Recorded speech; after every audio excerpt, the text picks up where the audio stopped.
Jadi sebenarnya kalau orang omong Kofi kan pasti tahu dari Keva. Cuman beta pun bapak dulu dari Keva itu kan dia datang nikah di Takari. Beta mama kan orang Takari. Berarti lahir besar di Takari? Di Takari, lahir besar di Oke. Takari.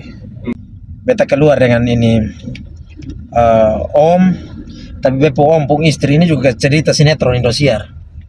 Maksudnya? Beta kalau pagi-pagi tuh kakak sebelum ke sekolah dia suruh beta harus isi kas dulu. Beta ambil air di sungai. Beta harus isi kas full itu gentong dulu. Cuci pakaian anak dong habis baru beta bisa ke sekolah.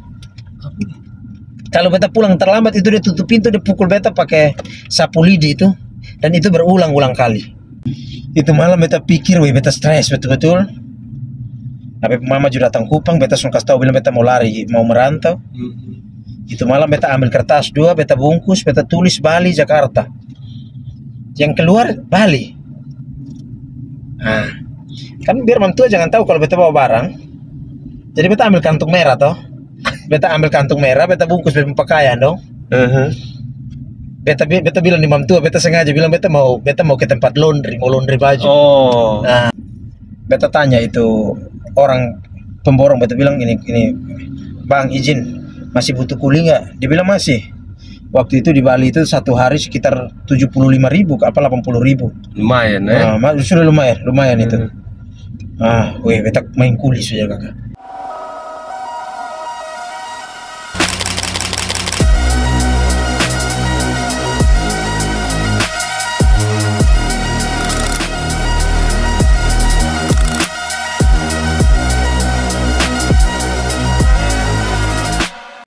Halo Bapak Mama, bersaudara semua, ketemu lagi di Pasiar Oto. Gas jangan rem. Gas jangan rem. Oke. Luar biasa sekali. Hari ini senang sekali beta akhirnya bisa Pasiar Oto dengan salah satu orang enak. Orang enak yang datang jauh-jauh dari Bali. Oke. Ada kakak Dianto Coffee di sini. Siap, terima kasih. Luar biasa. Pasiar Apa Oto kabar, memang kakak? luar biasa. Selama Halo. ini beta sering ikuti juga videonya Waduh, Pasiar Oto, memang channelnya apa ya, undang orang-orang hebat, memang luar biasa. Siap kakak. Ini terima kasih banyak kakak sudah mau diajak Pasiar Oto di tengah kesibukan. Ini ke Kupang nih, agendanya apa nih kakak sebenarnya? Oke. Ini sebenarnya tidak diduga dan tidak terduga juga sebenarnya. Mau dibilang ada acara, iya, tidak ada juga. Tapi ya itu kembali lagi kan, yang namanya kita merantau, jangan kelamaan di tanah rantau juga. Sesekali kan sempat kalau ada waktu. Pulang kampung. Makanya kemarin beta bilang sama itu kotong pulang dulu. Ini soalnya sudah rencana hampir dari 2 bulan lalu masuk sempat toh, karena kotong di tanah rantau juga kegiatan padat. Makanya beta kemarin baru sempat, ya sudahlah kotong sempatkan ke Kupang sini. Jadi kalau ditanya agenda buat apa, ya biar kita tetap menjaga hubungan lah. Siap. Dengan tanah kelahiran kita sendiri. Supaya orang di kampung juga jangan lupa muka tuh kan. Betul, itu yang paling utama. Astaga. Jadi, suatu saat baru kotong datang, tapi bilang ini dari mana? Ini siapa ya? Buat Bapak Mama bersaudara yang mungkin belum tahu beliau di sebelah ini siapa, beliau adalah owner dari perusahaan Coffee Group. Ya. Ini perusahaan dibikin pakai marganya sendiri ini ya. Betul. Sebuah perusahaan yang berdomisili di Bali ya. Betul. Di Google ada, di searching aja sudah ada Coffee Group. Coffee Group itu apa? Langsung lihat saja di Google. Ya. Ulasannya sudah di sana. Dan yang pastinya beliau adalah putra asli NTT yang bisa dibilang ya survive lah di Pulau Bali ya. Siap. Luar biasa. Kakak asli mana sebenarnya kakak? Oke. Jadi sebenarnya kalau orang omong Coffee kan pasti tahu dari Keva. Cuman beta pun bapak dulu dari Keva itu kan dia datang nikah di Takari. Mama kan orang Takari. Oke, bapak Keva, mama Takari. Betul. Tapi Takari masuk ke dalam. Masuk lagi ke dalam sebelum Amfoang. Sebelum Lelogama. Itu kita di tengah sebelum ke sana lagi. Siap. Jadi Beta lahir besar di sana. Dia pun desa, dia pun nama itu Desa Tanini. Berarti lahir besar di Takari. Di Takari, lahir besar di Oke. Takari. Lahir besar di Takari. Jadi beta masa kecil di sana. Ya. Terus beta SD, beta SMP di Keva. SMP di Keva. SMP 1 Keva. Wah, SMP 1 Keva. Karena kan pulang bapak pun kampung toh di Keva. siap. Nah, jadi habis SMP di Keva, beta balik lagi ke Kupang 1 tahun, terus beta lanjut di SMK Kencana Sakti Kupang sini. SMK Kencana Oke. Sakti Kupang yang di belakang Astor ini.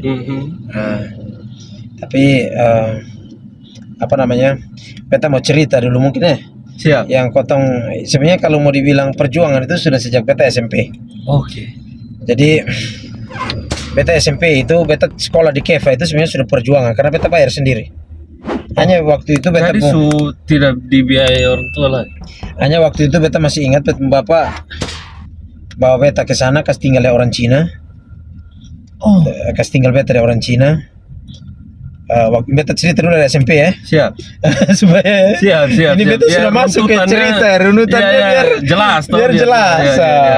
Iya. Jadi beta waktu itu SMP dikirim ke Keva. Oke. Jadi ini cerita sebenarnya paling lucu waktu beta mulai SMP itu. Beta masuk SMP waktu masuk hari pertama itu. Beta pun bapak beli kas beta, dia bawa kas beta di pasar lama Keva itu, dia beli kas beta ini tas pink Tamiya warna pink Tas untuk sekolah ini. untuk sekolah SMP. Pegangannya warna kuning, tasnya warna pink, belakangnya ada tulisan Tamiya.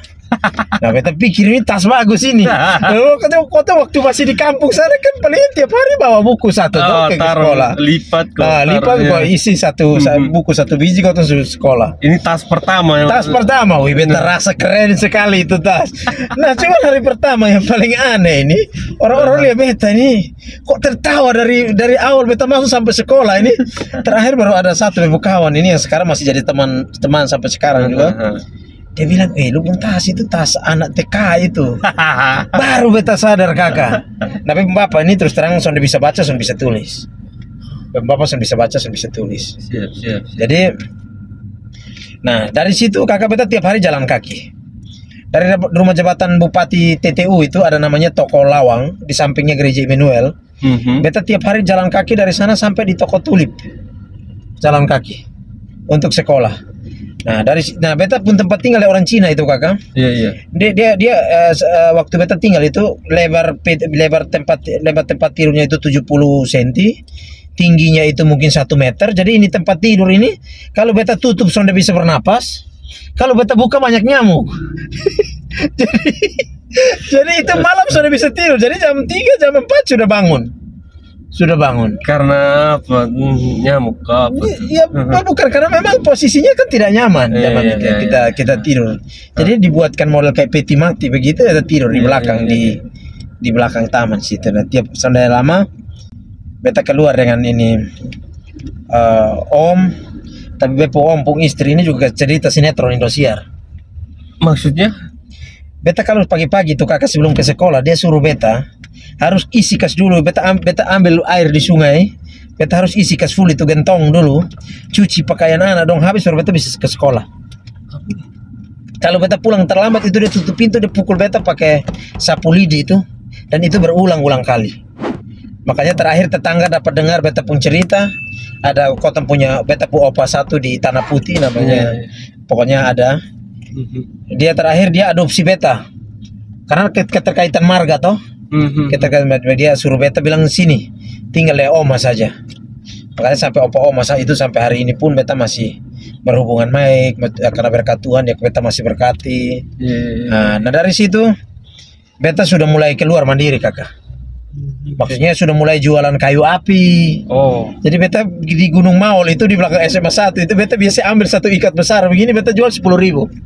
10.000 kuat ya zaman itu tuh ya lumayan lah. Nah, terus beta jual karena di Tanah Putih situ kan di bawah sungai, di atas pemukiman toh. Jadi beta jual air itu 1 ember oker itu 1.000, 2.000. Beta pikul kas penuh itu tetangga dong pun gentong. Nah, dari situ terus beta pernah juga cetak pilar pertanahan, cetak beta pu opa itu kan yang beta pindah itu. Beta cetak itu, kotong cetak pilar pertanahan itu satu sak semen itu waktu kasih beta sekitar 40.000. Dan itu beta bisa dapat sampai 30 pilar pertanahan, 50. Nah, jadi beta selesaikan SMP di situ ya, kurang lebih perjuangannya seperti itu. Terus beta datang ke Kupang, lanjut beta untuk daftar ke SMK Kencana Sakti Kupang ini, beta kerja drainase di Rehoboth, Bakunase itu. Proyek ini. Proyek lagi, kuli bangunan lagi di situ. Untuk bisa daftar masuk ke apa namanya SMK Kencana Sakti Kupang.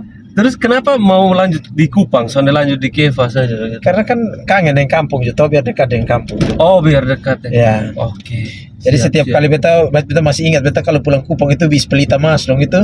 Ada kakak satu dari kampung itu, biar jangan dapat bayar juga beta hanya gantung jadi konjak toh. Tiap kali kalau pulang Takari. Iya, Kupang Takari dekat. Siap. Jadi beta masih ingat di Bakunase itu ada drainase sawah itu. Beta kerja kuli di sana satu hari kayaknya dibayar 40.000. Zaman itu beta untuk bisa masuk di Kencana Sakti Kupang. Nah, sampai Kencana Sakti Kupang sudah mulai sekolah, beta ojek keliling kota Kupang ini kota Purute semua ini. Berarti ada motor waktu itu? Tidak, beta pinjam ini Pak Polisi satu di Polda, dia orang Belu. Kayaknya dia tinggal di Liba. Jadi setiap kalau beta keluar sekolah, dia pulang dinas, beta pinjam dia motor Evo. Jadi beta ojek dari siang sampai malam. Dan kalau tidak salah waktu itu setor berapa per hari ya, sekitar 30.000. Oh, memang dia kasih motor untuk beta pakai ojek, beta pinjam pakai ojek. Siap. Jadi kalau beta keluar sekolah, beta minta bab tua pu motor, beta ojek. Iya. Beta ojek, beta setor. Kasih bab tua. Kadang beta gantian pakai ada bepung om satu dari Keva sandi motor, Revo juga. Beta pinjam, beta ojek, beta setor kasih dia. Jadi lebih beta pakai buat beta punya kebutuhan. Nah, rata-rata kalau misalkan di Kupang dulu kan orang pasar kan kalau ke Weba kan sudah jam 4 sudah ke Weba. Betul. Jadi beta pagi-pagi itu beta sudah keliling untuk cari penumpang di kota Kupang sini. Jadi ini sebenarnya beta pulang ini lagi mengikuti perjalanan masa lalu ini. Jadi kurang lebih seperti itu. Jadi singkat ceritanya, beta SMK, beta pernah tinggal juga di Yayasan SMK Kencana Sakti Kupang. Beta tinggal di situ karena sudah ada uang. Tinggal di dalam. Di Mamtua rumah di SMK Kencana Sakti kan orang Rote toh. Waktu Sampandi. Nah, jadi beta tinggal di situ dengan orangnya juga luar biasa. Jadi kotong tinggal di situ lah, makan minum di situ. Jadi sekolah situ kotong yang chat. Kotong yang chat itu sekolah. Jadi karena ya itu di situ sudah betah lagi keluar. Sudah betah juga di situ. Ini itulah yang beta bilang. Jadi terakhir beta ada orang Cina satu sekarang distributor besar sudah di daerah itu di depan Ponix itu. Sekarang itu karyawannya sudah hampir berapa puluh orang. Jadi dia buka lowongan kerja buat sales jual sabun. Beta lamar lah jadi penjual sabun keliling. Nah, tiba-tiba dia lihat bagus saya jualan sabun. Terus dia bilang, kamu mau jualan lagi yang lebih besar? Saya bilang, apa bos? Dia bilang, lu jualan es krim. Jadi beta ambil cool box itu. Es krim suntik. Es krim suntik itu yang dalamnya ada strawberry, vanilla. Es krim yang ini dibekukan itu dimasukkan itu. Nah, jadi setiap hari dia ajarin beta. Nah, itu beta belajar bisnis dari beliau banyak juga di situ. Jadi dia ajarin beta bilang begini, lu jual kalau keuntungan 500 perak dengan 100 perak lu pilih mana? Ya jawaban beta orang timur, beta bilang beta pilih 500 lah bos. Dia bilang jangan, loh beta bilang bos gila. Dia bilang soalnya kalau kamu mau bisnis, kamu untung sedikit tapi banyak yang beli. Kok bisa? Iya, sekarang begini, kamu jualan di depan SD, yang beli anak SD cuma 5 orang, lo dapat 500 perak kali 5, cuma dapat 2.500. Tapi kalau kau untung cuma 100 atau 200 perak, kau masukkan ke satu toko, dengan kau masukkan 100 biji satu toko, kalau kau sudah dapat 10 toko berapa untung? Oh iya ya. Jadi waktu itu tuh beta mulai ikat itu, beta pinjam bepu opa. ada motor Supra satu, beta ambil dari kampung, beta perbaiki ini motor, beta ikat itu es krim di atas itu motor, beta keliling kota Kupang jualan ke kios-kios paman-paman dong itu, beta keliling jualan. Nah, sonda lama, bos lihat berkembang pesat, bos lihat namanya Kodafit. Nah, terus berkembang ini barang. Jadi sonda lama dia bilang, lu mau tambah lagi, tambah emping jagung.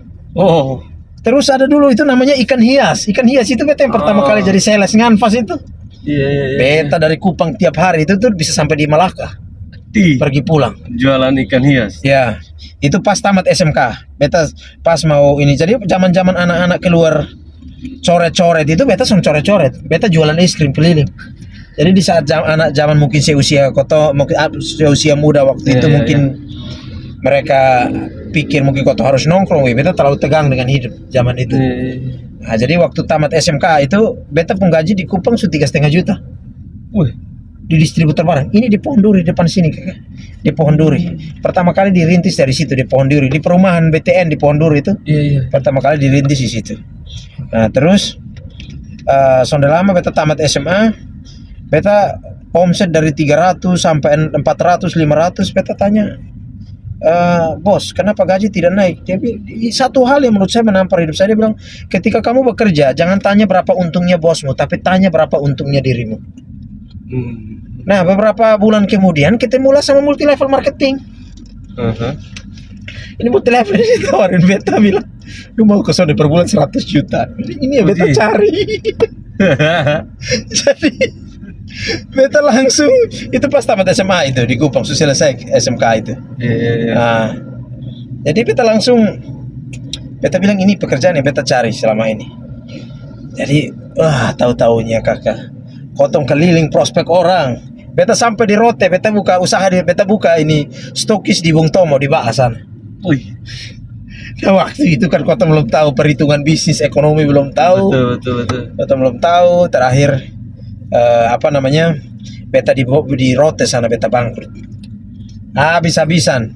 Itu motor dong beta gade sembarangan, pokoknya aduh. Zaman itu kotong punya hutang 4 juta, itu tuh hutang besar 5 juta. Sudah lumayan waktu itu. Gara-gara ini MLM tidak ada uang, habis dihabisin semua kakak.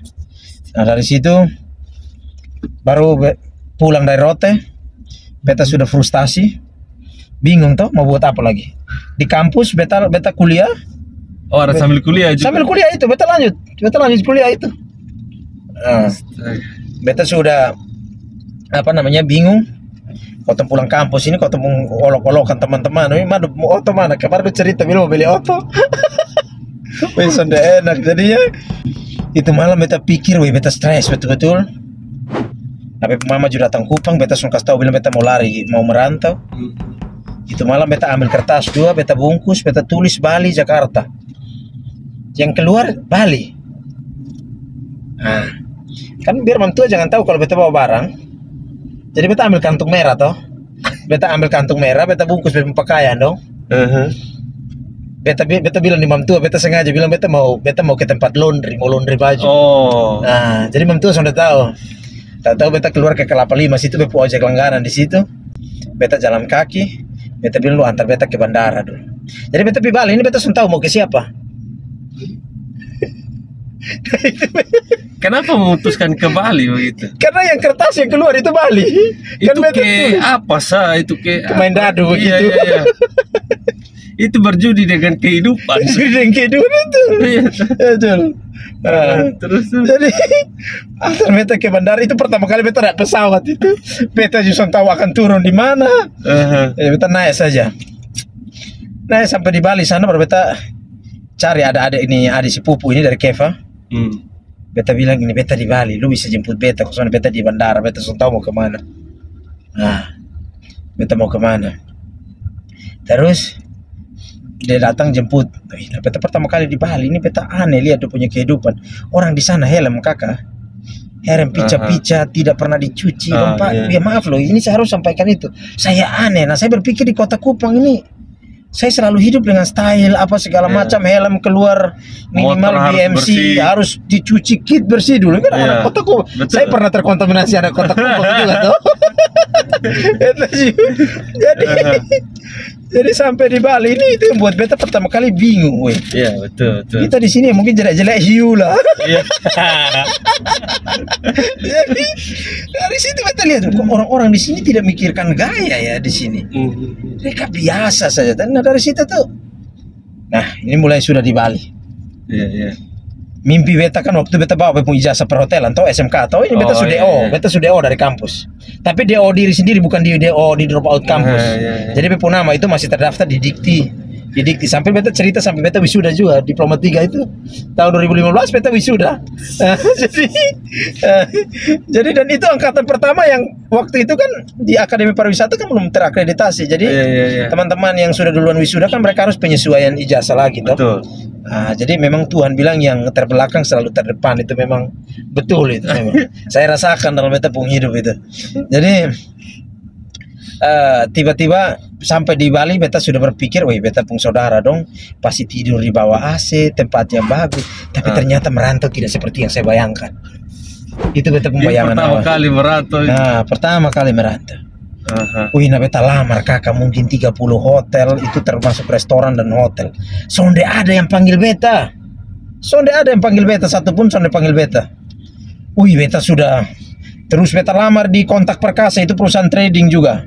Wih, tapi masuk beta bingung dong, suruh kotong cari pemodal untuk investasi untuk dong di trading 100 juta, 50 juta. Beta lihat muka di depan cermin. Wih, muka tabrak tembok. Mau baru sampai Bali mau cari modal dari mana? 1 minggu keluar. Terus berikut lagi pekerjaan kedua beta jualan obat kesehatan keliling yang bawa tas ransel itu. Jadi dong kas turun kotong misalnya kayak di Bali sana itu ada daerah Gianyar, Kabupaten Gianyar. Dong kas turun kotong di pedesaan kotong pikul itu tas, kotong keliling jadi sales jualan itu obat itu botol kesehatan itu. Satu botol ini kotong jual 1,5 juta, botol kosong kotong harus jual. Jual sudah. Wih, mah terakhir beta sudah sepupu, beta minta di motor seberapa kali, muka sonde enak dan beta rasa juga, betul, kau pinjam terus, ini kan sonde enak toh. Iya. Wih, beta terakhir beta bilang sudahlah Tuhan, beta sudah capek. Ini terakhir apa? Beta cari beli koran Bali Pos, beta cari kerja yang bisa tinggal dalam. Pertama di lowongan ini dibilang jaga toko kakak. Wih, beta boleh yang tadi makanya Mekar yang tadi itu tuh ada dulu dia ada adik kakak sama toko besi murah. Yang tadi saudara yang itu tuh yang buka di Kupang itu sumber abadi makmur itu. Nah, itu salah satu itu komunitasnya mereka. Nah, tapi yang ini toko besi murah. Nah, tiba-tiba beta cari lowongan, beta pagi-pagi beta pakai sepatu putih Toban Solo itu yang zaman dulu kayak model itu tuh tidak beta boleh santai-santai ke toko. Sampai dong, ganti pakaian dinas, baju toko besi murah, dong ganti. Terus dong panggil satu persatu. Beta bingung, ini kan jaga toko. Kakak, hari pertama beta harus kas turun semen 200 sak dengan besi berapa lonjor. Pagi ini sepatu putih ini. Oh iya, itu sepatu dong jadi ya ancur semua. Nah beta berpikir kan kotong harus beta mau angkut, maksudnya pakai kotong jaga toko toh. Iya. Jadi beta pikir style santai lah. Kotong masih terkontaminasi juga toh. Abang jangan itu. Kakak di 2 minggu pertama beta sudah bisa buang air besar, sudah bisa buang air kecil. Karena tekanan toh kakak. Kotong pernah pas itu sesak. Karena kan sekali kasnya ulir itu 12 lonjor itu. Coba bentar kakak tanya kakak siapa tadi itu. Kakak Teddy itu. Kotong angkat kalau 12 lonjor, kotong saudara-saudara tumbah dong, sumbah dong. Ini kan tulang-tulang besar. Kotong kician begini waktu itu saya usia baru berapa tahun merantau di Bali, usia baru sekitar 18 tahun. Nah, jadi tahun 2012 tahun 2000 bulan 7 2012 bulan Agustus tahun 2012 bulan-bulan seperti ini beta ke Bali. Nah jadi 12 tahun lalu ya, 12 tahun 14-an sekarang hampir 14 ya 12 tahun lalu ya. Jadi ya sudah jalani itu. Woi, sudah lama, sudah jalan 1 bulan beta lari ke Malang lagi. Beta ketemu ini anak dong, beta prospek multi level lagi. Beta bilang, MLM lagi, multi level lagi, saya prospek lagi. Terus ini anak ini dia mama pembantu, tapi dia bilang di malam gua ada rumah bro, nanti kita jual buat modal. Dia langsung bilang begitu. Nah kita ke Jawa ini. Nah, yang buat saya aneh dalam perjalanan ke Jawa ini, setiap pengumuman hati-hati dengan barang bawaan Anda banyak pencopet. Oh iya. Terus setiap terminal saya lihat yang naik ngamen ini ganteng-ganteng, cantik-cantik ini.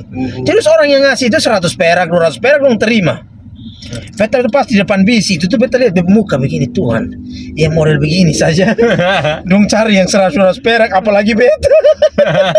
Jadi beta bilang, sampai di rumah ternyata ini anak mama, ini pembantu.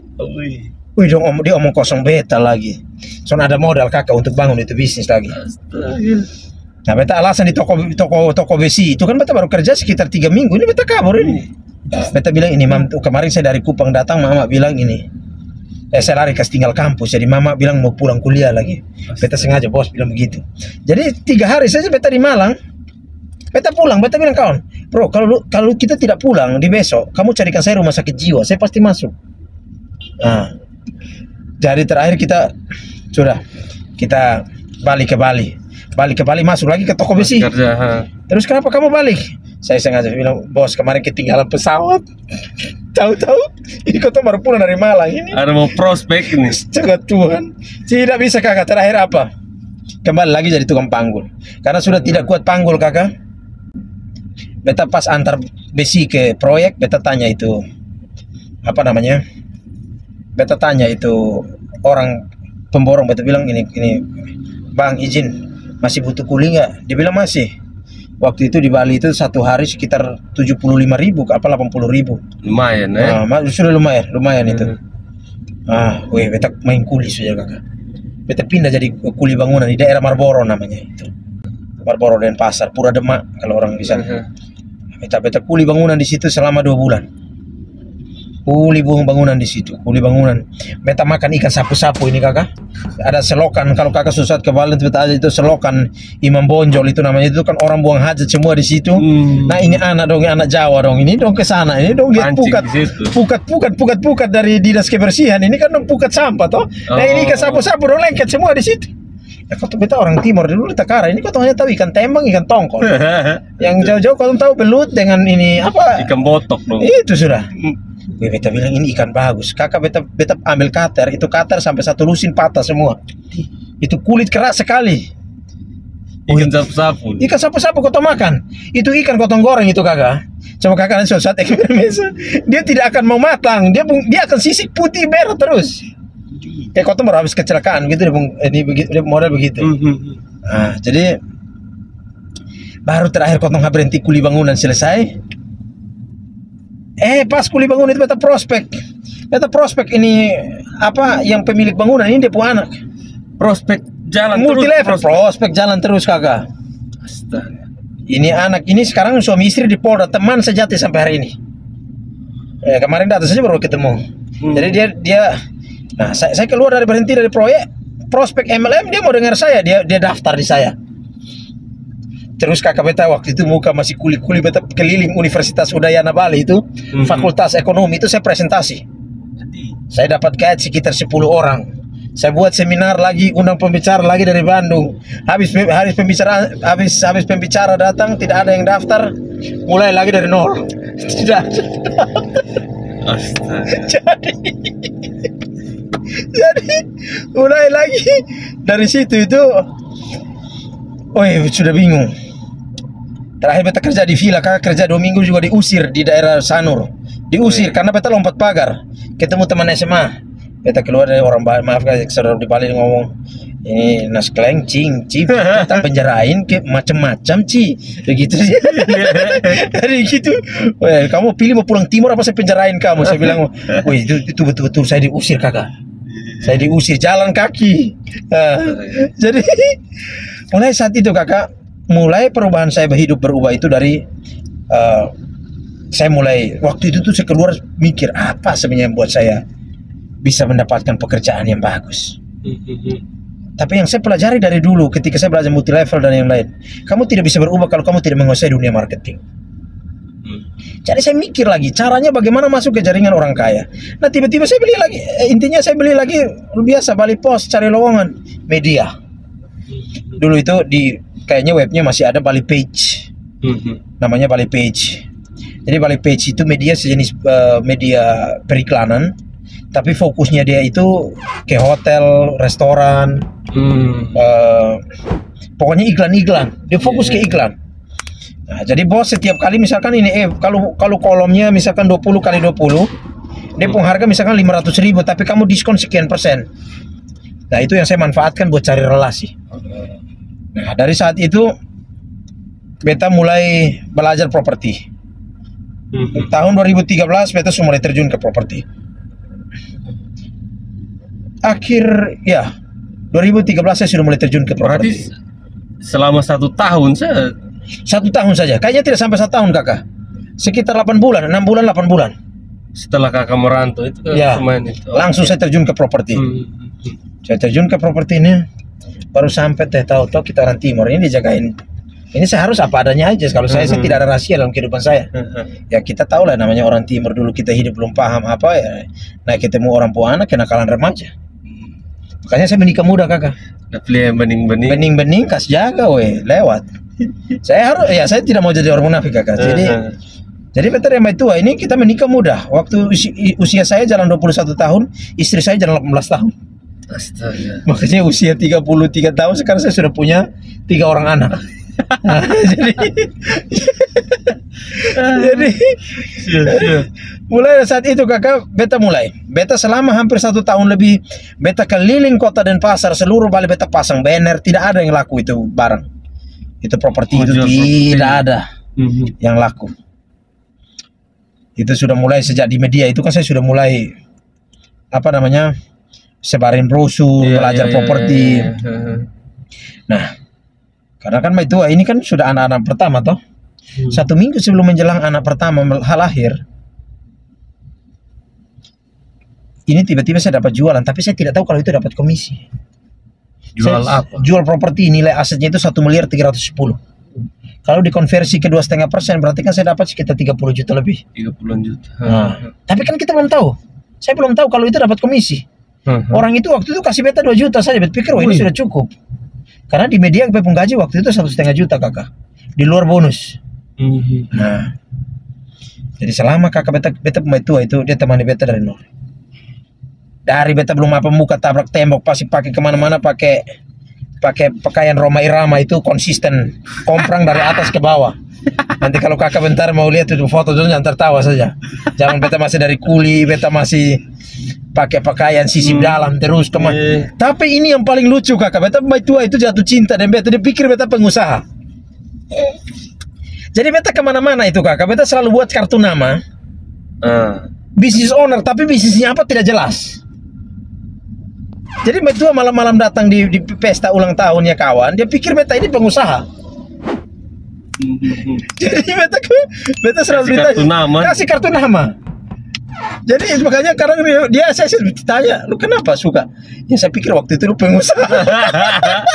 Soalnya kan kemana-mana saya sisip dalam. jadi betul-betul ya singkat cerita saya itu Kakak. Kotong mulai itu Kotong ya pernah makan istilahnya tidak ada lauk, hanya di air putih pernah. Bahkan pernah ya kita dua ya, mungkin kisah yang paling itu tuh saat kita dua antre pia legong. Jadi di Bali itu ada pia satu paling enak se-Bali. Itu tuh kalau Kotong antri, Kakak, Kotong misalkan beli 1 box itu Kotong dapat 10.000. Ada yang beli.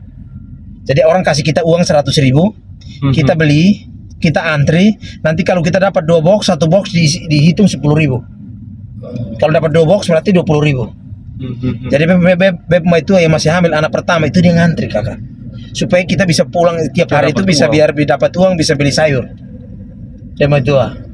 Nah, orang pemalas antri jadi kita yang antri. Bukan pemalas antri, Kakak, karena memang kalau muka yang sama beli antri lagi tidak dikasih. Dibatasi kuotanya. Karena di Bali itu pia legong itu pia paling legend. Nah, jadi singkat cerita anak saya lahir, Kakak, saya gadekan dia di rumah sakit dengan istri saya. Gadekan maksudnya? Karena posisinya kan tidak bayar, atau sesar, atau harus bayar 14 juta. Jadi beta bingung. Nah, yang saya bilang kan 1 minggu sebelum itu saya telepon, saya ada orang Bali, saya bilang ini Ji, ada nggak uang saya pinjam berapa? 14 juta. Dia bilang, Kleng, kayak kemarin kan baru dapat komisi. Saya bilang, komisi apa, Ji? Itu kau dapat uang. Kamu udah dikasih belum sama Rituan di gitu, yang kalau developernya? Maksudnya apa? Itu kamu dapat uang 30-an juta. Kakak Tuhan luar biasa. Jadi terakhir beta dengan uang, beta cari dia kasih beta cuma 15 juta. Tapi dengan 14 juta beta bisa tebus bepu istri anak. Itu waktu lahir kakak bepu anak pertama itu. Wih, kotong masih muda-muda ini mana bisa rawat anak. Jadi ini anak ini pagi-pagi ini kotong bingung juga siapa mau kasih mandi. Beta panggil orang Jawa dong di samping kos, beta bilang ini Bude bisa bantu saya mandiin ini anak. Saya diajarin 1 minggu baru bisa saya mandiin sendiri sepu anak yang pertama. Nah, dan waktu itu beta hanya mau beta ya kok takut orang tua toh. Beta waktu itu beta hanya bilang beta mau nyusahkan orang lain, pokoknya beta tanggung. Beta apapun beta akan hadapi. Nah, jadi ya singkat cerita berjalan kotong mulai saat anak pertama itu beta mulai naik kakak. Jualan properti mulai rutin, kaflingan mulai banyak saya rutin. Itu mulai timbul OKB-nya. Betul. Orang kaya baru toh. Beta beli mobil Timor 1 waktu itu 15 juta itu beta kasih abu. Sudah pelit komisi toh, jadi semangat. Jadi beta buka koperasi kakak, buka cuma 2-3 bulan bangkrut. Jadi karena tidak pernah beta kontrol toh. Karena zaman itu kakak, beta jualan properti di Bali. Sebulan kalau beta mau cari 100-200 juta itu gampang sekali. Gampang sekali. Zaman itu orang lagi banyak yang ke Bali invest ke sana. Zaman-zaman transisi antara baru naik Jokowi itu kan awal-awal padahal terakhir kan goyang properti. Hancur-hancuran properti. Momennya juga pas. Iya, momennya pas. Momennya pas. Itu beta habis itu Timor beta jual lagi, beta kredit senia DP 20 juta, velek dengan semua dalam beta bongkar habis 50 juta. Itu menurut saya harus saya ceritakan itu karena kan kebodohan yang kadang seharusnya ya mungkin buat pelajaran sudah perlu. Artinya sebenarnya kita gaya hidup itu sebenarnya semua pada waktunya. Bukan tidak ada yang mau bergaya, tapi harus sesuai dengan kemampuan kita. Kalau kakak scroll Facebook itu kakak setiap detik menit itu beta live. Beta mau tunjukkan bahwa beta anak Timor yang punya mobil di Bali. Zaman OKB itu saya bilang. Itu semua saya ini kakak jalan-jalan terus saya mulai kan orang percayakan saya uang. Saya saya belajarlah kontraktor. Terjun saya ke kontraktor. Nah, sebelum ke kontraktor, saya lupakan yang bisnis utama saya sekarang. Itu di legal. Nah, pas di media itu ada beberapa developer yang tidak bisa ngurus izin. Mereka bilang, Pak Yanto kan di media, ada nggak relasi yang bisa bantu saya izin? Saya bilang ini ada. Nah, waktu itu kan saya kenal lah beberapa, ya karena di iklan kan ada waktu itu kan beberapa teman-teman PNS kan juga ikut kafling zaman itu. Saya bilang, Ji bisa bantu nggak? Ada beberapa, terus dari makelarnya ini saya kenal. Ya dia bilang, yang satu bilang oh lama, yang satu bilang enggak bisa 2 minggu jadi. Tahu-tahu izin bodong kakak. Mana saya tahu. Saya hampir mau di penjara. Itu saya menangis kakak tiap malam. Karena sudah diancam ke polisi. Tahu kita zaman itu tuh dari kampung masih bodoh-bodoh. Ini izin ini sudah dikasih ke bank sudah cair. Mati. Tahu-taunya izin bodong. Gemetar kakak, saya nggak bisa tidur. Saya tidak bisa tidur hampir berapa malam itu. Terakhir berdamai kakak. Saya pun ada mentor satu namanya Anak Agung Puriming itu, dia bantu saya. Kita mediasi, tarik kembali itu barang. Mulai saat itulah bisnis saya mulai tumbuh dari. Saya bilang begini. Mulai saat itu saya pelajari semua sistem perizinan di Bali. Saya jalan sendiri. Jadi saya ambil form, saya isi. Jadi saya mulai jadi apa istilahnya konsultan. Jadi saya mulai dari Kota Denpasar, saya mulai ke dinas perizinannya, saya ambil izinnya. Zaman itu kan masih izin manual, tidak seperti sekarang. Saya cari arsitek, saya bayar. Mulai dari situ saya mulai berkembang. Mulai berkembang dari perizinan itu. Properti jalan, izin jalan. Makanya saya bilang, woi gampang. Waktu itu berpikir, udahlah gampang. Toh juga minggu depan dapat sekian kok. Dan itu setiap hari itu ada saya yang tiap hari kakak. Tiap hari. Nah, jadi singkat ceritanya saya mulai muncul OKB itu. Kakak tahu, siapa bilang pengusaha tidak pernah nakal? Pasti namanya jadi pengusaha. Saya pernah nakal, kakak. Saya pernah jatuh, dibalikan sepatu. Zaman-zaman itu Pak, di saku masih enak. Itu kita sudah kayak raja minyak zaman itu. Di tahun 2000 saya mulai main kontraktor kan dari tahun 2014. Tidak lama, kakak. Saya beranikan diri main kontraktor di daerah Pemogan. Saya kerja sama, kan itu DP masuk, kakak, kan DP masuk kan 500, 700, ada yang MM-an. Enak itu pegang uang. Jalan, kakak. Habis ini properti kita kerja sama, kakak. Perjanjian kita kan dulu lisan, saya tidak buat perjanjian hitam di atas putih. Lisan saja. Lisan saja, karena modal kepercayaan teman toh. Karena dulu kan saya bantu dia diizin, saya berpikir ini teman baik. Iya. Jadi dari situ habis cair ini uang di bank OCBC, dia kasih beta uang 1,5 juta, kakak. Padahal perhitungannya beta dari perjanjian kerjasama itu masih 300. Nah, hutang saya, kakak tahu, itu dari perjalanan dari 2014 sampai 2019 itu terkumpul hutang sekitar 750 juta. Beta harus tanggung bayar. Beta harus tanggung bayar. Itu, kakak, beta hampir bunuh diri hampir 2 kali. Hampir bunuh diri 2 kali. Stres karena tiap hari itu, waktu itu BP Oto 3 beta gadaikan semua. Jadi yang datang ke rumah saya tiap hari Baladika, Laskar Bali, beberapa penagih debt collector masuk kota orang timur itu. Makanya pemain tua itu masih trauma dengar ketukan pintu. Setiap hari Pak Yanto ada. Kakak, mulai dari saat itu saya bukan mau bilang sok-sok rohani saya, kakak, ya. Tidak ada jalan lain lagi. Tidak ada yang bantu beta. Beta pergi gereja, beta satu hari itu, kakak, beta gedor gereja seluruh Bali. Mau cari orang doakan beta. Karena tidak ada anggap aja kita ngomong, teman-teman sudah tidak ada yang bisa bantu kita. Iya, teman-teman, tapi kalau sampai tingkat kesulitan segitu ya. Pas di hari Minggu itu, kakak, beta keluar, beta pulang dari gereja itu tuh ada orang ditabrak mati di depan saya, itu jarak mungkin sekitar cuma 0,5 meter.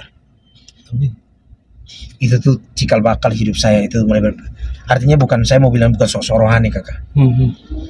Beta bersyukur akan hidup saya, bahwa nafas ketika saya bangun tidur itu sudah, artinya itu sudah penyertaan Tuhan dalam konteks hidup. Itu berkat Tuhan juga itu. Tuhan waktu itu Tuhan bilang apa? Dulu lihat yang di depan mati, kamu mengeluh tapi di depan mati tanpa dia minta. Itu kakak saya cari terus, saya ke gereja, ada namanya gereja Lembah Pujian. Tiba-tiba itu tuh dibahas tentang Yusuf, kakak. Bagaimana Yusuf bermimpi. Ketika dia bermimpi, saudara-saudaranya malah kebukin dia dijual. Itu tuh kayak dalam diri saya, karena dalam keluarga kan kita, maksudnya saya dari dulu itu yang, maksudnya bukan cerita tinggi ya dari dulu, maksudnya punya mimpi. Saya segala sesuatu itu saya terus pengen suatu saat jadi orang sukses, itu terus saya omongin. Dan bapak sampai sumpahin saya, karena dibilang saya terlalu omong besar zaman itu. Nah, padahal saya waktu itu maksudnya kayak saya tidak mau terus-terusan hidup di kampung susah. Karena saya lari dari kampung itu karena saya menghindari pekerjaan. Saya bapak keras, bapak didikan keras. Tiap hari kotong pulang sekolah. Ini dia sutiti memang kos kotong berapa kafling ini. Kalau sore selesai dia ambil batang asang, dia gantung kotong, dia pukul kotong. Bapak dari dulu kan selalu sistem di ujung rotong ada emas. Nah, jadi kalau kakak tanya juga kenapa beta bisa sampai merantau juga keluar dan sampai kenapa harus jadi karena beta takut dengan bapak. Nah, jadi singkat ceritanya beta bingung, kakak. Terus tiba-tiba beta termasuk gereja, maksudnya firman Tuhan itu menguatkan saya, kakak. Terus dari tidak baca Alkitab, kakak, beta dari kejadian itu beta mulai tiap malam itu baca tiap hari. Tapi kakak, satu hal yang beta harus katakan, beta merasakan hal yang berbeda. Sesudah beta membaca, maksudnya kayak beta dekat dengan Tuhan. Hutang tidak selesai, kakak, kejar, tapi saya ada damai sejahtera dalam beta diri. Iya. Nah, tiba-tiba beta pembos ini telepon, dia terbelit hutang di Indosuria. Nilai asetnya itu sekitar 30 miliar, nilai hutangnya 5 miliar. Terus dia bilang, Ada tidak yang mau cari aset tapi pinjam pribadi? Saya bilang, ini bos mau cari berapa? Saya cari 10 M aja toh. Dari situ kakak tahu, saya dikasih komisi 100 juta. Dari situ kakak beta keluar, beta cari kembali. Yang dulu berhutang dengan saya cicil 5 juta, 10 juta apa, mau maki saya bilang mau bunuh saya, terserah. Mulai situ saya bangkit lagi, mulai jualan properti lagi. Oh, jualan properti lagi. Terus di saat yang bersamaan, kan sudah masuk tahun 2020, saya kuliah lagi kakak. Ini orang gila, maksudnya kayak di saat uang tidak ada, makan susah, saya tidak ada handphone. Saya bilang ke istri, "Mas, saya dari dulu hidup dari mulut. Saya kayaknya mau pengen suatu saat jadi orang yang inilah." Itu bilang, "Lu gila, kita hidup sekarang makan susah, lu mau berpikir sekolah lagi." Nah, jadi oh ya, pas kita jatuh itu kakak saya lewatkan. Saya dengan Maitua itu kita sewa motor Supra. Selama hampir 1 bulan kemana-mana Maitua yang bawa itu Supra. Untuk? Ya kalau kotong tiap hari kan dikejar-kejar hutang tuh. Oh. Kotong tidur di emperan. Terakhir pas masuk 2020 kakak beta ketemu kos-kosan baru, kan semua orang pulang kampung. Di sampingnya tanah kosong, beta yang Maitua tanam sayur kangkung dengan sayur putih. Kotong mulai hidup lagi dari situ. Jadi supaya makan sehari-hari. Nah, dan untuk bisa dapat kadang 20.000 itu kakak tiap hari beta jalan. Untuk bisa jangan stres itu beta bakar beta punya emosional pikiran itu, maksudnya beta lari tiap hari kakak. Kalau kakak beta scroll beta Facebook itu di tahun 2020 itu kerjaannya beta olahraga terus. Nah nanti perlahan yang beta bilang dapat pas dana itu juga beta mulai bayar perlahan-lahan. Beta mulai keluar, pasarkan properti, jualan villa, apalagi mulai perlahan-lahan bangkit kembali lagi kakak. Perlahan-lahan bangkit lagi. Tapi kita keluar dari rumah kontrakan, kita tinggal di kos-kosan. Jadi beta ambil 2 kamar per bulan bayar 1 juta. Nah, mau bayar ini kos pakai apa kakak? Untuk bayar toko bangunan yang kemarin beta deposito itu masih ada uang 2,5 juta. Potong diusir dari kontrakan itu kan tidak bisa bayar kontrakan. Jadi terakhir 1 juta ini beta bayar kontrakan baru, yang 1,5 juta beta bayar di bapak kontrakan. Dia kasihani beta, dia bilang tidak apa-apa, yang penting lu keluar dari rumah saya. Baru beta masuk ke situ, beta ambil itu laptop, komputer dong, barang-barang yang beta bisa jual, beta jual semua kakak. Baru kotong hidup lagi di kos-kosan yang baru. Nah, singkat cerita berjalan, kakak kan pasti akan, teman-teman juga pasti akan tanya, kenapa kok bisa begitu cepat berubah dalam sekejap? Kan tidak ada kekayaan yang instan, tidak ada, itu omong kosong. Apa yang jadi titik balik sih? Titik balik ini masih. Soalnya tadi susah terus. Jadi, karena tadi kan terakhir sampai tahun 2020. Iya, 2019 itu jatuh. Nah, itu. Ya. Jadi OKB 2019 jatuh. Dengan hutang segitu. Nah, tiba-tiba kakak, saya kan mulai kuliah tahun 2020. Ambil hukum. Tapi sabar, Kak. Hutang itu untuk apa? Kakak ambil hutang itu. Kan properti ini kan saya bangun konstruksi toh. Oh. Jadi saya gali lubang, tutup lubang. Jadi proyek yang ini belum saya opnam, saya ambil lagi, pinjam, mobil saya gadaikan, bunga berbunga. Berharap orang beli ini, ketemu properti ini. Ya memang sudah dibeli, tapi kan partner saya tidak kasih keuntungannya. Oh. Nah, tidak kasih keuntungannya. Jadi kayak toko bangunan, terus apa namanya, Saipu Auto, saya harus jual semua. Kita mulai lagi dari nol. Nah, dengan saya kuliah itu kakak, itu dengan saya ambil keputusan kuliah itu tuh apa ya? Itu keputusan yang terbaik yang saya ambil. Karena zaman itu tahun 2020 langsung Omnibus Law itu kan diamandemenkan. Disahkan, disahkan sebagai undang-undang. Nah, di situ kan semua penerapan tenaga ahli. Iya. Zaman itu kan orang berpikir ya apaan sih undang-undang seperti ini. Nah, pas saya masuk kuliah, saya kan tidak ada uang. Jadi tiap hari yang jemput saya itu anak-anak teman-teman kuliah saya. Jadi saya bilang begini, saya punya bisnis, kalian mau nggak kerja dengan saya? Kau punya laptop? Punya. Kau punya motor? Punya. Udah saya bayarin uang kalian, kuliah kalian ya. Tapi saya nggak gaji kalian. Nah di kampus saya itu kan kampus beasiswa kakak, subsidi silang. 1 semester itu kita bayar hanya 3,5 juta. Bisa dicicil lagi. Oh. Nah, jadi ketemu ini anak-anak dong, ini dari Bali semua ini. Ada yang bawa laptop, ada yang ini. Kalian buka sistem ini begini-begini. Saya telepon lagi klien-klien saya, Pak, mengurus izin sekarang sudah berubah, tang. Nah, kakak tiba-tiba beta diangkat jadi ketua UKM, unit kegiatan mahasiswa jurusan futsal. Nah, ini anak-anak dong. Setiap kali kalau saya dapat uang dari luar itu saya kasih mereka. Kalau ada kegiatan di mana saya ikut. Terus tiba-tiba ini anak yang main futsal ini kakak. Ini saya mau flashbacknya ini. Dia ketemu temannya ini tuan tanah. Oke. Tuan tanah yang mereka mancing sama-sama mencari orang buat ukur tanahnya dia, terus buatkan kontrak. Dia minggu pertama dia bilang, ini bang, bisa dibantu nggak saya? Uang saya cuma 2 juta, tapi yang kontrak di tanah saya itu ada sekitar 16 orang.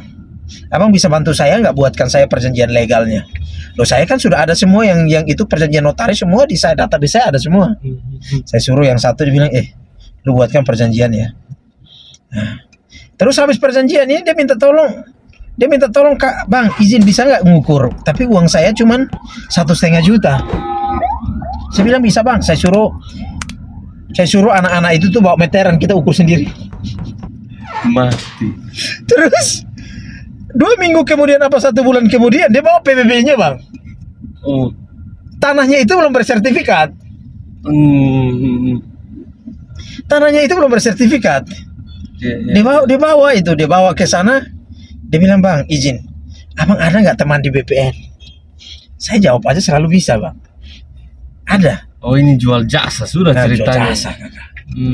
Nah, jadi kakak tahu, beta terakhir ini, beta bilang selalu ada. Beta kontak teman-teman BPN. Waktu itu masih sertifikat Prona kakak. Beta uruskan itu gratis kakak. 35 aro. Kakak tahu tanah di situ per aro berapa? 700 juta per aro. Mati. Beta dapat 2,5 aro kakak. Tapi karena beta jual cepat waktu itu, beta jual dengan 550 juta per aro. Supaya dapat cepat.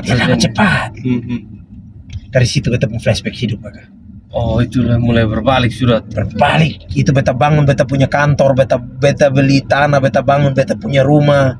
Di saat yang bersamaan kakak beta dapat nilai proyek lagi, itu urus tanah. Itu mulai dari bulan itu seterusnya. 2020, 2021 itu kontrak MM-an sudah semua. MM-an. Sudah tidak ada. Perizinan sekarang saya handle di Bali itu sekitar 600 unit lebih. Itu hotel, villa, perumahan. Jadi makanya ketumpahan rezekinya dari Omnibus Law itu. Jadi di saat orang memikirkan tenaga ahli mereka tidak siapkan, saya siapkan semua tenaga ahli. Jadi sidang PU itu kan sekarang tidak bisa lagi kayak kita gambar kasih selesai, tidak bisa. Harus antara dinas PU dengan konsultan swasta itu menyampaikan, oh ini kajian saya begini, ini kenapa jadi begini. Nah, makanya namanya sekarang itu namanya SLF PBG, bukan lagi IMB. Nah, jadi SLF itu berbicara tentang bangunan sudah berdiri, PBG itu berbicara tentang perencanaan pembangunan. Nah, jadi kurang lebih seperti itu kakak. Jadi mulai dari saat itu sampai sekarang terus berkembang dan saya bangun beberapa link bisnis lagi kayak tadi mebel, interior, terus apa namanya kayak kontraktor saya ambil tapi cuman 1-2 unit, terus maksimal kayaknya 10 unit tapi saya hindari lantai 2 karena lantai 2 itu aduh konstruksinya ruwet sekali kakak. Betul. Jadi kurang lebih seperti itu, makanya sekarang. Tapi ini cerita yang paling sedih kakak sebenarnya. Di saat saya bapak kan tahun 2020 kan ke Bali, dia menyaksikan beta kejatuhan. Beta sebeli dia pick up, itu pick up ditarik dealer. Son bisa bawa datang Kupang. Dan hal yang membuat beta sampai hari ini setiap hari, kalau kakak mungkin beta sering menangis terus kalau sudah apa ya ingat bab tua itu, maksudnya waktu beta bapak itu kan beta dari awal beta bilang kakak, beta lihat dia itu dulu sosok yang paling kejam, Didi Kotong. Jadi PT Coffee Group ini sebenarnya rasa rindu beta buat bab tua. Dulu beta pun CV itu kan namanya Double D Property, beta rubah jadi PT Coffee Group Karena beta terlalu rindu deh waktu tua toh. Makanya kayak sekarang ini kayak beta bisa senangkan banyak orang tapi waktu sudah ada. Itu ya, makanya kadang apa? Maksudnya aduh, kemana waktu beta makanya terakhir beta pulang tahun 2021 beta habis ke waktu tua beta pulang. Beta bilang apa ya beta harus persembahkan buat waktu tua. Ya, beta masih ingat dulu bilang Gading mati meninggalkan gajah mati meninggalkan Gading. Ya, orang mati meninggalkan nama. Makanya terakhir beta pikir apa yang bisa buat Bapak bangga. Beta buatlah yang namanya PT Coffee Group. Beta transisi ke PT Coffee Group. Jadi beta bermimpi kenapa harus ada PT Coffee Group. Beta selalu bermimpi bahwa suatu saat PT Coffee Group ini akan punya banyak departemen. Makanya waktu itu saya hanya berpikir bahwa sumpaksi nyatanya itu beta bisa bermanfaat buat orang NTT juga, termasuk anak-anak Kotong, anak-anak Timur. Makanya semua tenaga kerja 70% di dalam rasio perusahaan saya itu saya harus ambil dari orang NTT. Itu tidak bisa tawar menawar. 30%-nya itu beta harus ambil dari tuan tanah dan juga orang-orang yang mungkin dari Jawa atau apa. Nah itu Kotong campur. Nah, cuma sampai hari ini karena saya merasa ya itu, tapi kita tidak tahu maksud Tuhan juga. Nah, saya merasa ya bukan, menurut saya sukses itu relatif kakak. Ya. Saya tidak bisa mengatakan bahwa sukses karena kaya punya begini, tapi ya yang saya rasakan maksudnya cukup lah. Nah, cukup lah. Jadi itu yang kadang buat beta terlalu sedih. Makanya sekarang kalau tinggal beta mama lagi di sini juga. Oh, mama lagi di sini. Sekarang mam tua, makanya beta rasa ya itu sajalah. Tapi kalau sudah namanya ingat orang tua, percaya dibalik dong kejam itu sebenarnya dong lagi mendidik Kotong. Karena dong pernah melewati yang namanya kesulitan hidup. Dong mau Kotong mental suatu saat jadi orang yang rapuh toh. Makanya dong persiapkan Kotong. Nah inilah makanya kenapa ini tahun beta pulang ke NTT itu tidak bermaksud untuk hal politik apapun. Tapi saya hanya mau pengen bahwa saya mau bermanfaat buat NTT dengan cara saya sendiri. Karena saya selalu yakin bahwa berarti buat NTT itu tidak selalu harus bahwa kita harus jadi orang birokrat. Tapi dengan adanya kita pengusaha, kita bisa buka lapangan kerja. Terus yang namanya pengusaha juga kita pasti ada untung. Nah, makanya itulah yang sekarang kenapa saya warawiri Nusa Tenggara Timur, terlebih mungkin daratan Pulau Timur. Saya mau pengen ada beberapa mimpi program yang berhubungan dengan stunting, yang berhubungan dengan lansia, dan juga pendidikan itu yang sementara saya jalani. Nah, tapi ya itulah. Tapi yang saya mau pesankan, kalau di saat kita sukses, lu mau punya apa, lu mau punya yang semewah apapun, tapi kalau tidak ada orang tuamu itu tuh hampa. Jadi makanya kadang-kadang saya kalau lihat orang kayak menyanyiakan orang tua itu menyiksa dan mati. Serius, jadi betahnya mau bilang buat anak-anak muda dong, maksudnya selagi masih punya orang tua itu jangan sampai orang tua yang dikorbankan terus. Tapi bagaimana anak itu harus bisa membahagiakan mereka. Itu saja. Makanya sekarang mama itu beta bilang, ya bukan Kotong mau jadi Tuhan untuk tambah dia pun umur, tapi selagi dia punya nadi masih ada, beta harus pastikan dia bahagia. Itu saja. Karena beta rasa kayak sekarang beta mau punya apapun, tapi waktu sonada itu kan. Makanya kadang kalau saya puji, maksudnya dulu kan Kotong anggap dia sosok yang kejam, yang son mengerti Kotong perasaan, son dia asik lah. Tapi ternyata sudah beta sadari kalau tanpa diajari beta, dia tidak latih beta sampah juga. Itu yang sampai sekarang beta rasa salah satu penyesalan beta hidup hanya itu saja. Kenapa dia susah sonada di saat beta ya maksudnya cukup lah, cukup untuk Kotong bisa membahagiakan dong atau apapun. Ya itu mungkin ya beta bisa ceritakan kakak. Jadi beta akan sering pergi pulang kakak di sini. Karena beta ada kegiatan itu yang beta harapkan itu bisa menyentuh sampai di pedalaman, yang paling utama di pinggiran. Nah itu kakak. Siap. Makasih banyak kakak. Sudah sharing banyak hal. Wah, luar biasa sekali. Beta dia Kotong kekal kakak, tapi ya namanya kalau kadang ngomong hidup itu beta son bisa. Di depan Tuhan beta rapuh, omongin tentang keluarga, beta son kuat. Siap. Ya, sukses teruslah ke depan. Siap, makasih. Luar biasa sekali. Ya. Oke, Bapak Mama, saudara semua, sekian kita punya Pesiar Oto hari ini. Ya, semoga bermanfaat. Ambil yang baik saja, buang yang menurut Bapak Mama, saudara semua kurang baik atau jadikan pelajaran saja. Mohon maaf kalau ada salah kata atau yang kurang dari kami berdua. Ini tidak ada maksud apa-apa, Kakak. Siap. Ini murni sharing betul, pengalaman pribadinya Kakak. Maaf kalau ada yang kurang, ya itu wajar lah sebagai manusia. Betul. Oke, sukses terus Kakak. Siap, terima kasih. Siap, hormat diberi. Pesiar Oto. Hormat. Sukses selalu terus jadi channel inspirasi. Amin. Buat anak-anak muda ataupun masyarakat pada umumnya mungkin di wilayah Nusa Tenggara Timur. Siap. Dan saya yakin karena kita berarti itu kan tidak selamanya tentang kita punya uang atau apapun, tapi tentang bagaimana kita bisa menghadirkan spirit yang positif buat banyak orang. Betul. Ya. Oke, Bapak Mama, saudara semua, sampai ketemu di video berikutnya. Bye. Oke, thank you.